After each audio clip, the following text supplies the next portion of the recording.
Yesu ashimwe ihabwe icubahiro. Ndabashimiye muri uyu mugoroba no kubashimira mwebwe mwese ubwoko bungana gutya. Imana ishimwe. Ndabashimiye kuko mwaje kubana natwe, ndiko ndaterera ijisho rigaheka kabona kuko mudukunda. Imana ishimwe cyane. Shimiye uyu mwanya kuba hangaha, mpagaze hangaha ndavuga butoto, singuma kuvuga menshi, je simbarambira ndavuga makeya. Imana ishimwe. Shimiye kuko turi kumwe n'abana banje, hariho umusaza wanje, akaba uyu muramu wanje pasiteri, hakaba abana banje. Ndabashimiye kuko tubanye nabo hangaha, kandi shimiye Imana kuko yabarongoye mu nzira baciyemo. Iragoye iriya nzira yo hakurya izigenda igora abantu, ariko ndabashimiye ko bashitsana amahoro. Tukaba duhagararanye nabo bita ibyishimo byinshi n'umunezero. Uyu mwanya mpagaze aha ndavuga butoto ni inshuti yanje, ni papa wanje, kandi azwa namubwira ngo ni papa wanje. Abana be bakanseka ngo se ngo ko usaza babwira ngo afite nyina, uko nawe agira nyina, akabwira ngo dore mama turi kumwe, bakamuseka. Ariko shimiye Imana kuko butoto nari mufite ari uwanje, ariko butoto si wanje nyine, nubwo namuzaye abantu bose ni uwabo. Shimiye Imana kuko twabanye na butoto, twabanye na butoto iri iwacu muri cya gihugu, turabana turaturana. Uyu mwana aba bana banje ntabwo bahabaye, biberaga ku mashuri, ariko tubana na butoto ibihe byose.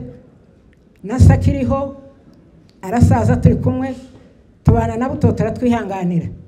Butoto ni umwana mwiza, yemwe butoto namukundaga, ni inshuti yanje. Tubana nawe mu bintu byose ibikomeye, turabana. Imana ishimwe.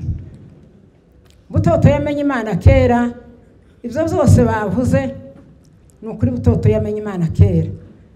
Butoto yagiraga senti mu wiwe, niwe waza gucuranga, ariko akabika senti mu nzu yiwe. Imana ishimwe. Butoto amakutano yazagaba, butoto niwe wari umucuranzi wacu mu itorero ryacu. Imana ishimwe. Nari nakeneye kuvuga ngo mama mwahaye Rutebuka kuri inshuti yacu, mama mwamuhaye umwanya akavuga butoto, ariko n'ubundi murakamuheza gatoya ndabasabye avuge bukeye. Imana ishimwe. Butoto yamenye Imana, kandi nshimiye Imana kuko butoto atandavuye muri iki gihugu. Haleluya. Shimiye Imana kuko butoto yitwaye neza.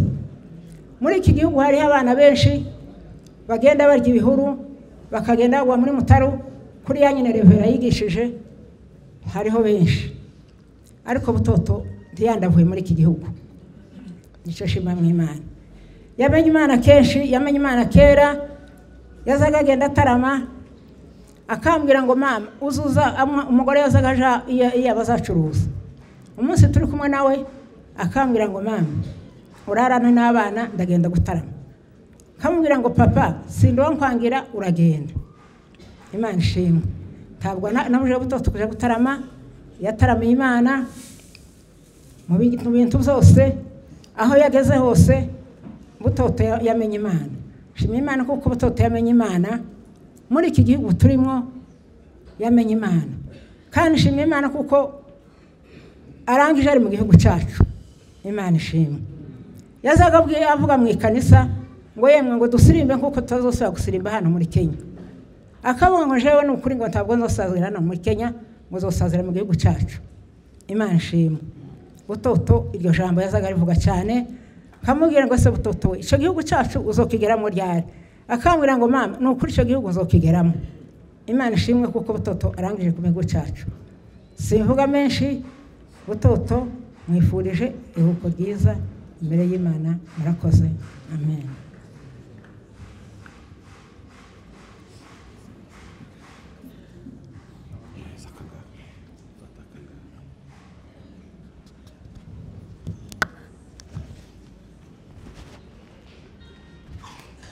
Yesu ashimwe, Yesu ahimbaza.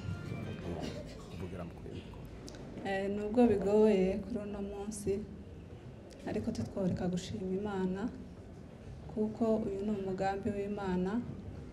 Ni Imana yabiteguye, ntabwo ari abana b'abantu. Niyo mpamvu tuvuze ngo Imana ishimwe. N'ijambo ry'Imana riravuga ngo mu bibaho byose duhore dushima Imana. Yesu ahimbaza. Nari nshaka ngo abana banje baze batambuke hano, duhagararane twese, mvuge kuri se duhagararanye. Bakiya batambuka, reka mbashimire mwebwe mwese.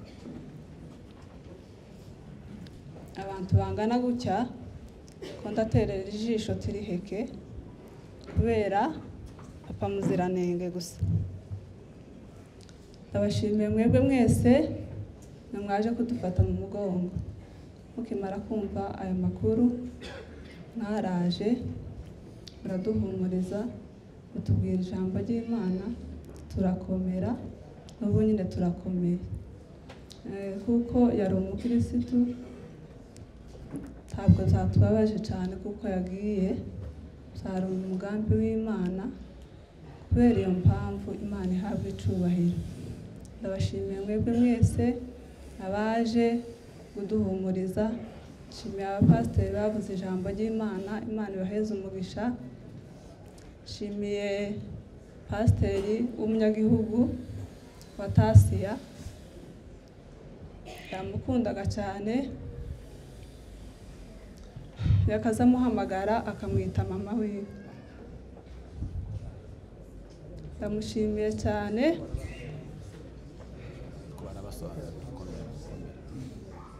Imana imuheze umugisha. Yihanganishije n'abantu, yihanganishije inshuti ziwe, abayumbe mwese aho muri, abayumbe b'akarere, abayumbe ba Horebu, ndabihanganishije. Yihanganishije Paturo, akaza mbabona nkabona baraberewe, baba bagendana.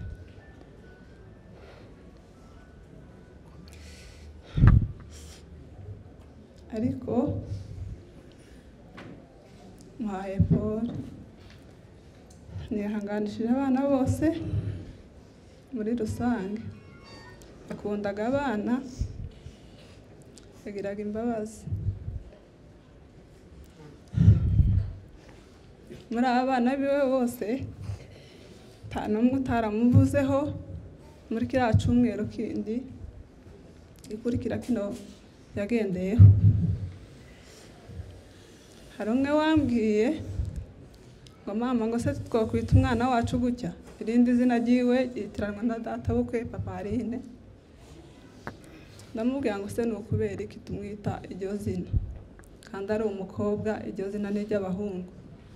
Arambwira ngo nta kibazo, ese titiranwa na papa se?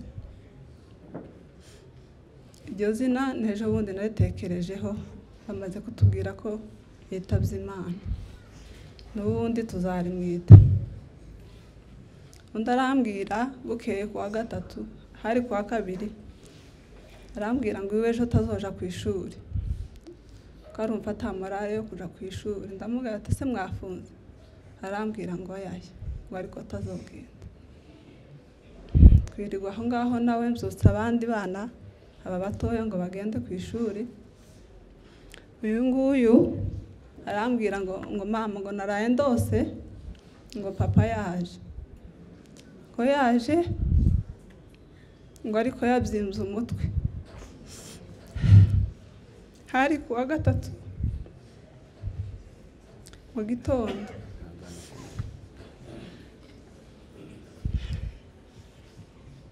bamutubikira nimugoroba.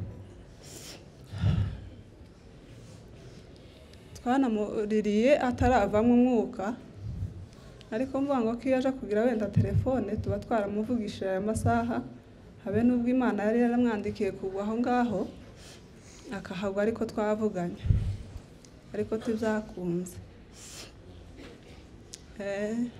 Ihanganishije Gisore aramukunda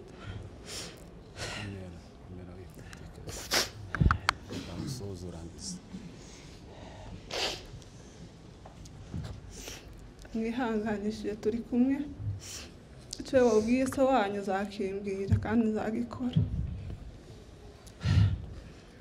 Papa Muziranenge nagira ngo muvuge ntabwo namurangiza namushatsweho nsanga ari umuyumbe n'ubundi azasenga Imana arakomeza kugeza muri iki gihugu tiyandabura kabandi basore akomeza gusenga Imana. Imana imuheze umugisha. Undi mwaka ushizeho hijya hari mu kwa mbere umunsi mwaka urangira bukeye bwaho yarasenze ari mu ijoro. Ayo masengesho n'uyu munsi ntabwo nzayibagirwa. Yarasenze atangirira ku mfura yabo Mama Nyambo abavuga mu mazina bose abaturiraho umugisha kugeza kuri Ciza w'umuherezi.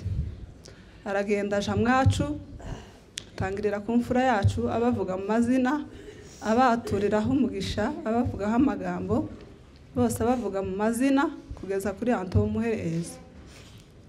Iryo joro ntabwo nzagibagirwa. Amasengesho yasenze nari nzi ngo nabyuka akaja mu kazi wenda atagaruka ariko yaragarutse. Ndamushimiye yabaye intwari kugeza ejo bundi agenda ruguru yasize ndi ku munsi wo kubyara. Nico caneretse ko ari intwari kandi yakazavuga ngo Imana izomurinde kugwa hano muri Kenya, ngo azabona ngo umuhungu wagonzwe n'imodoka ari ku muhanda ngo agapfa agapfira hano muri Kenya ngo bikamubabaza. Nshimiye Imana ko aguye ruguru aho yifujije mu misozi yacu. Kuri ubwo ntabwo twihebye cyane dufite Imana. Navutse mu muryango w'abakirisitu shaka mu muryango w'abakirisitu niyo mpamvu ntabwoba mfite kandi aba bana Imana yampaye mfite amasezerano yabo kuva ntarabyara n'umwana n'umwe nari nzi ko ari aba bana nzobyara. Niyo mpamvu ntabwoba mfite ndi kumwe n'Imana.